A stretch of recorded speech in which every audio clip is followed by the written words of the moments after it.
یو مسلمان ته درد او تکلیف ورسېده، حادثه پیښه شوه،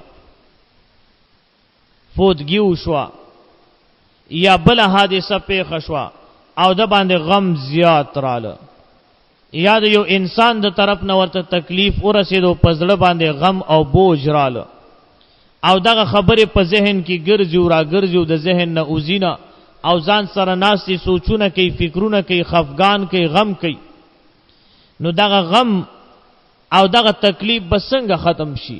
نو دغه مسلمان بندله پکار دی چې د سورۃ الرعد 14 سپارہ 24 نمبر آیات دے سلام علیکم بما صبرتم فنعم عقبی الدار.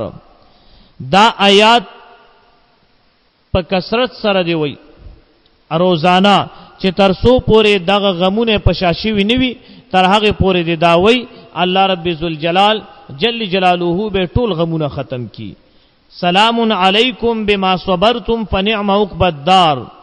پارا نمبر 13 سورۃ الرعد آیت نمبر 24.